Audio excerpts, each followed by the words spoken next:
Four big banks are being sued for 60 billion rand. More than 225 applicants, mostly from Gauteng townships, have approached the Constitutional Court. They're claiming damages from the big banks for home repossession abuse. It is believed that Nedbank, Absa, First Rand Bank and Standard Bank are respondents in the case, along with the National Credit Regulator, the Minister for Justice and Constitutional Development and the South African Human Rights Commission. The applicants are claiming 60 billion rand from the banks for unlawful repossession of homes since the Constitution came into effect in 1994. And the figure is based on the average estimated loss of home equity value multiplied by roughly 100,000 homes repossessed in South Africa since 1994. And home equity is the difference between the market value of a property and the amount still owing on a mortgage loan. And all applicants had their homes repossessed after supposedly falling into arrears on their mortgage bonds. And the misuse of sale of execution laws have laid the foundation for a multi-billion rand scam. When homes are repossessed and sold by the sheriff of the court, it is done with no specific reserve price attached to the sale. Investors flock to these auctions as they can buy a home for an pittance of the market value. Many a times, these investors turn out to be the banks themselves. And needless to say, the scheme allows an entity to buy a house for next to nothing and then sell it off for a huge profit.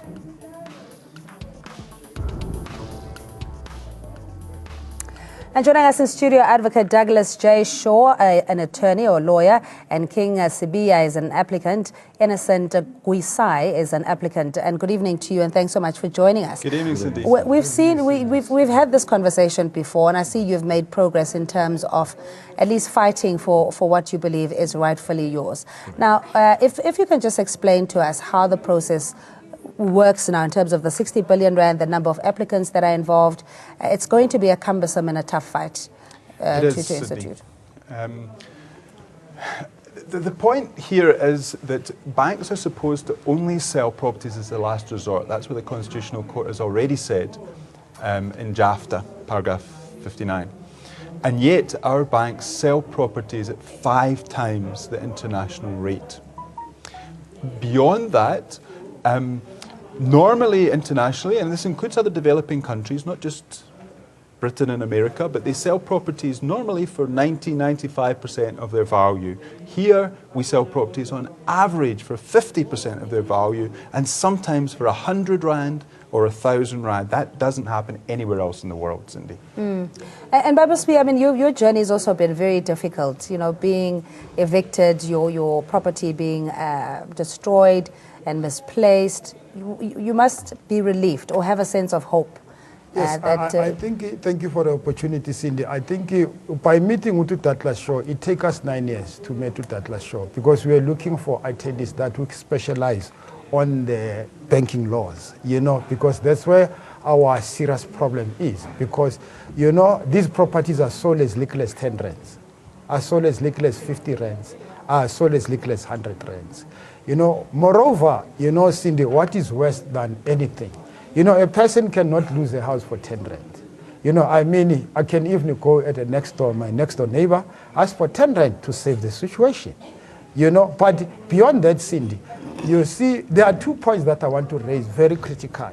One is that, you know, our judicial system is abusive, not only abusive, but brutal.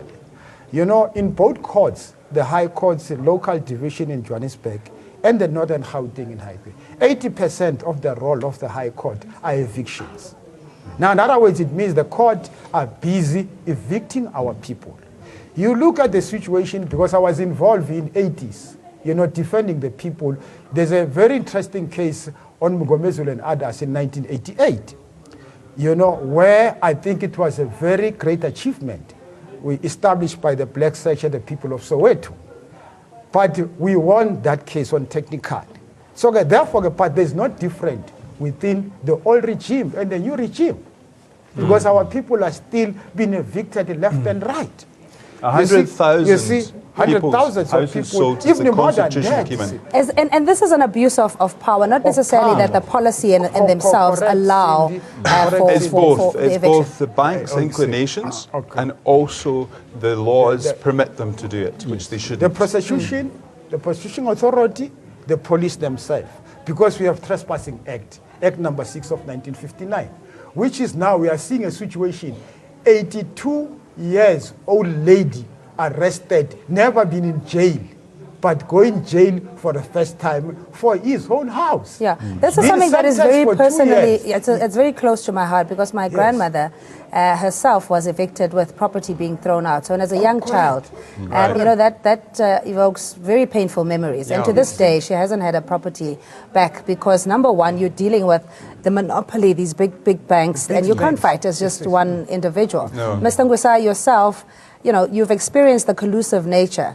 of not only the financial sector, there's the sheriff's court, there's the auctioneers, etc. Correct. Cindy, you know, I've gone through a very painful time. There is no question about it. There is a collusion between the sheriffs, some of them, the banks, and private companies that you know, buy and sell people's properties.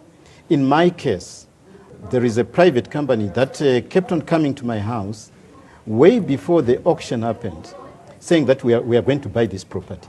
And I kept on chasing them away from the property. And they got an attorney to write a letter to me telling me that this property was going to be auctioned and this company was going to buy it. And I got those letters. And I kept on chasing them out. The next thing I heard was my property had been auctioned. And I tried so many times to talk to Absa Bank to say, look, I've got 3 properties in the block which have got different title deeds. And one of the properties which I wanted to buy and convert into a guest house, I had problems to convert it into a guest house because City of Johannesburg was refusing even to change zoning for me because the neighbors were so racist that they would go to City of Johannesburg and say, oh, don't allow him to do that because he will bring a lot of people from Soweto to this area. Yeah. Is this predominantly affecting black people in your view, Mr. Shaw? A bit more than white people, but a lot of our clients they range from people from the townships that King's introduced us to suburban, but it's right across. It's rich and poor, it's black and white, it's white and it's male and female. Everybody is affected by this, and anybody could be. Everybody has to fear for their properties because of the way our banks behave. Yeah. So how do you then mitigate the risk of even getting to the position where you're being evicted? I mean, we have the National Credit Regulator, we have all sorts of consumer protection, and yet more and more we see how the banks are acting. They're low on their own. They are. They need to be further regulated. I'm not a favour of a lot of extra regulation in general. I think we should deregulate a lot of small business. However, with banks, we need further regulation because of the way they behave. So we need regulation that says you cannot sell a person's property in execution except as a last resort, and we need to spell out what we mean by that. So we say, if the person's paid off their arrears, you can't sell their house. If the person has got a legal process pending, you can't sell their house. If the person's got a new job now and they can now afford to pay, you can't sell their house. And another 10 or 15 things like that. In Innocent's case, he had the capacity to pay back his arrears within a couple of months. He was selling another property. That's what he's been selling. I was selling another property for 7.2 million. Yeah. I could have paid the 2.9 million outstanding just like that. So there was no need. And on top of that, I had a contract with government, and government paid me 2.3 million the same period. So it's not from the lack of being able to recover your It's not from the lack of money or anything. It is the prime property that somebody had targeted. I was targeted. And they had, you know, obviously the kind of system or network. Yes, because when I was in court, they went to court to say they were seeking for a court order to evict me. And I went to court, but these people did not even attend court. They went straight to my house when I was in court to go and remove my things and throw them outside. So what is the process now? How many applicants are you representing? More than 200. I think it's 225 or something. We're still adding. There's still more coming. Yeah. We're doing this not just for them, but for the whole country. So to make a new law that says, no, this was wrong what the banks did. That as soon as they saw one sheriff's auction that sold a property for 100 Rand or even 60 or 70% of the But value. it's a lucrative They should have business, stopped. though, because, I mean, you see the signposts all over the place. There's always an emergency auction, and it usually would have to be because the client is in financial distress. How long, though, before justice is served for the likes of Mr. Sibiya first, and the Gwingsa? Constitutional Court needs to decide if it's going to hear this matter directly, because it doesn't always hear matters directly. Usually they go High Court, Supreme Court of Appeal. But in this case, there's 3 billion rands worth of damage being done every year to the South African people, 60 billion over the last 20 years. So it needs to be dealt with now. We can no longer put up with this. You know, we've waited for another 2 years. The Rules Board did a certain process, which was good. But now we need at least for the Constitutional Court to say all sales and execution frozen for now, all process frozen until we sort this out and get a proper constitutional system of sale and execution in place. Yeah. So this is also against human rights. Yeah, I'm also just looking at the Constitution and that before you can evict somebody, you need to, make sure that they've got alternative accommodation. And that has not applied because the Banking Act seemingly supersedes even the Constitution. No, it doesn't supersede the Constitution, but there's no rule. You've got to take a step back from that when you're actually selling the house before you get to the eviction stage. So if you don't sell the house, you're never going to evict the person. So the law has to say, first of all, when you do sell it for market price, through an estate agent probably, not through a sheriff. That's one of the things. So if the person gets market price, then they can go and buy another house, there's no problem, right? Yeah. And also to say, here are the things you can only do it when you've exhausted these, when there's no other way. And that would reduce sale and execution by 95%, because there's always another way. And the banks are not looking at these other ways, I'm afraid. Yeah. Quick point that I want to do, Cindy. In the first place, I think we as a human rights, what we are arguing on is that we need to change the policy from the Logozana perspective, to say what informs the 20 years contract, for argument's sake. You mean your repayment on your mortgage? Yes, on my mortgage. What informs the 20 years contract? What logic has been, what method or techniques that were used to reach the 20 years contract and even beyond the 20 years contract? Because you see, when you go to ShopRite and Pick n Pay, the customer is always right. But when you go to financial sector, the customer is always wrong. That's true. So there's no mutanti mutandis. We are not striking the balance. When you look in this mortgage bond, there is no fairness. Our court system, before any judge or a magistrate reach a conclusion or making an order of court or a ruling, there are 3 important aspects, which are called 3 elements. 1 is reasonableness. 2 is worth fairness, which is equity and equitable. Now, when you analyze or when you define this, reasonable is a band of reasonableness. The equity and equitable is a word fairness. Equity, equitable, unbiased, impartially, honestly, just, free from irregularities. So therefore, from the net-leg perspective, we need to change this 20 years contract. That's one point. That's the last point that I want to make.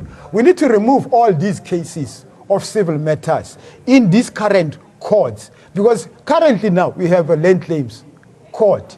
How do you separate the land claims with the structure? You can't separate these 2 things. They must go simultaneously. So therefore, we are saying to the Department of Justice, train the lawyers, train the advocate, train the magistrate, and train the advocate who's going to deal with these issues so that we reach, because the issue of Section 26 has not been adhered to. Therefore, and I appreciate that you're knowledgeable about this matter because it impacts your livelihood directly. Yes. And that's the question, that you can buy a vehicle of the same value of a property and pay it off in 5 years, and yet, the mortgages are structured differently. Is that the problem as well? Because you've got a greater chance of defaulting in that bigger, longer period. I think if you've got a 20-year mortgage, what people need to realize is that if they want, they can pay it off quicker. They just pay more in. And more people should do that. Don't overstretch yourself. Be conservative. Take a smaller mortgage and pay it off quicker. And then you'll be less likely to be in problems. That's just a little bit of wisdom, right? But in terms of the way that the banks act, because people need to know that the banks will not be like you expect them to be when you default. Do you think they're going to be reasonable? They're often entirely unreasonable. And one must ask the question, why are the banks not here today? I know that you guys invited them, and all the other TV and radio shows I've been on, the banks have been invited. They've chosen not to turn up.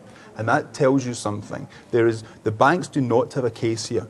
They do not have they know that they're doing wrong, and yet they keep being told they're doing wrong, and then they just say, we'll continue to do this wrong way, that's the way we want to do it, and that's suspicious. Yeah, but Why if you say that the law permits them, though, it's going to be difficult. I think even you can take the humanitarian element of the impact that their action has had, but why would the Constitutional Court, and especially if it's acting against a banking act or a financial framework that protects the banks and their actions, it's going to be a difficult one, you think? Or you think I don't think it's particularly difficult, but I do think what the Constitutional Court has to decide, except for deciding if it will accept it directly, if it accepts it, it's got to decide, is there a less restrictive means of, that's the question. So in other words, is there a better way to do this?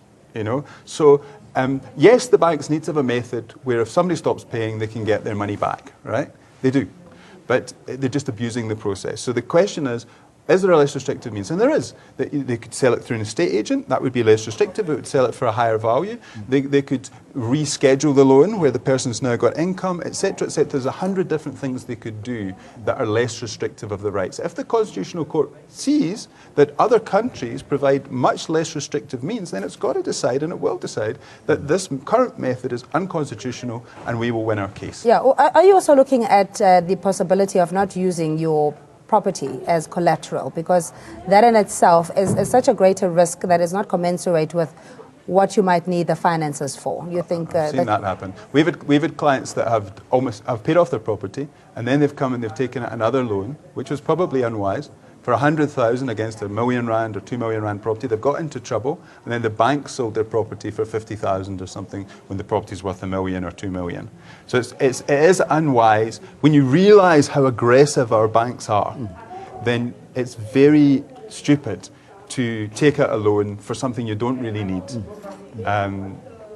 You should be careful. Yeah, but what's the reasonable or the rationale then? I mean, if you're going to argue your case that if somebody does find themselves in a bit of a financial difficulty to use their property, because that's what the banks will ask for you. What do you have as a collateral? Do you have any assets, etc.? They wouldn't want to take the paid-up vehicle because there's not much value. They go after the property. So what do you do in that case to... Look, if you really need to, if for example, to buy the property to start with, very few people can say, here's R1 million for a property, or here's 500,000 rand. So you need to take out a property. All we're saying is it must be done in an ethical manner. We must have an ethical system of banking and home loans in this country. And we have the right to demand of our banks that they're ethical. And we have a right to put a system in place to make sure that they're ethical. And if it's an ethical system, then it's fine. People can go and borrow, and they can be relaxed and feel everything's going to be okay. But in my case, Cindy, 3 properties, and I said, I've been targeted by this company. They want to take my properties and make a fortune out of them. Absa Bank completely refused to listen to me. Do you know that as a client of Absa, I cannot go into the home loans section to see somebody and talk to somebody face to face. You're not allowed to. So you got to go into your branch and pick up the phone, and these people are so cold. And I did that so many times. And I would write emails, nobody will respond to my emails. I wrote emails even to Maria Ramos herself, and I wanted to know. And she ignored my emails. I wrote emails to London, to Barclays Bank, complaining about the work ethics of Maria Ramos and the people here. And nobody replied. So what do you expect us to do? So now I said, okay, I'll sell one of my properties so that I can pay off. And they still, said, no, we want to give an opportunity to that person who bought it on auction. This fellow failed to pay the bank within 28 days as per, the sale in execution agreement. And then they gave this person almost 8 months to hunt for money at my expense after they had evicted me. And I was sitting out of my house, seeing this person enjoying my home, and for 8 months without paying the bank. And in December now, I paid 250,000 into my bank account, and the bank took my money and closed my account. Yeah, we have Mr. Kemi Maphatsoe who called in. He's the MKMVA president. Mr. Maphatsoe, just your contribution and I suppose support for this class action to recover stolen property, as it were. I just want to say thank ANN7 for showing this program, and I want to support the organization that is doing that. I know Comrade King. I was with him as a councillor at the city of Johannesburg. Many of our comrades and people, when I was in Protea land, lost their houses because of the arrogancy of the banks. Even if they were in the areas, when they had money recovered, the agents, they were conniving with the banks, and they would sell these houses at a cheap price and sell them at a higher price. So this is tantamount to collusion, and as MKMVA, we want to say we support you. Please tell us where are you keen. You can call me. We want to support you. We want to educate our people, especially the poor who are staying in the townships, that you can be able to assist this so that we become your friends in the Constitutional Court, because we must expose this rot that is happening and arrogancy of these banks that has been robbing our people. Mr. Maphatsoe, but also the difficulty, as Mr. Shaw was saying, is that the law permits the banks. They're almost ring-fenced, you know, in terms of their operations, and very little that individuals can do. What in a policy reform position can you assist with? This is what I'm saying. If we can meet with them, it's not only theirs, but they are opening eyes for organizations like MKMVA, SANCO, the ANC, so that when you go, unfortunately, we are from the policy conference, but as you go to the national conference of the ANC, let us look at these policies so that we change them. They assist our people, not the banks. We can't fight for our freedom, and after having bought these houses, they are then repossessed again. Our people are in the shacks. As I speak with you, I'm a Deputy Minister of Defense. We have to engage with the banks to say, hold on, please. We will pay for the house of this military veteran. Sometimes they don't listen. They sell the house. So we want to work closely with these people, have policies that are changed in government. All right, Rema Maphatsoe, thanks so much for calling in. Comrade King? Yeah, no, I thank you, my commander. I've been working with you, for years. I'll be in your office. Don't worry, I'll be coming to the house and give all the details. My leader, I thank you so much for supporting us. You know, this is a struggle that, you know, from the civic movement, we've been fighting for. I think for the support, comrades, Maphatsoe, I think it's a great step for us. Yeah. You know, and is sorry, continue? Yes, because our support, Comrade Maphatsoe, I know from the Protea perspective, you know, there are a lot of comrades there who have been evicted. You know, so therefore, your support, comrades, for us is very critical. And especially we are a deputy minister now. We have an influential position at that level. So make no mistake, I'll be with you from now on and going on. All right, give us the timelines, Advocate Shaw. Just a comment. In terms of this battle against the banks, it has been called a second struggle. And not without cause. 100,000 properties, of which maybe 2,000 should genuinely have been sold, is 3 Sophia towns. Right? Sophia town was one of the great apartheid, dreadful things. And that's happened 3 times through our bad banking practices in the last 20 years, since the Constitution came in, never mind before. You know? Timelines.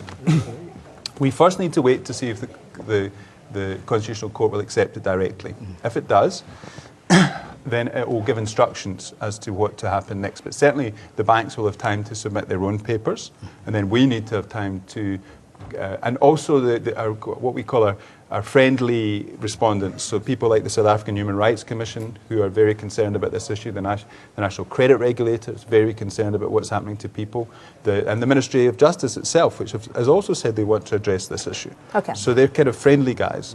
And so they will also have a chance to put forward their papers, which will be, we expect, quite on our side. Yeah, and the Kasakulas. In the military. Oh, no, side. I mean, right. All right, and we'll put your details, if that's okay, on our website as well. Much appreciated, and thanks so much for the efforts that you've made and being steadfast in this bitter struggle. And I hope that our viewers will find this of benefit as well. We'll take a quick ad break. Do stay with Africa News Network, First Fast Live. We're back with the latest news update.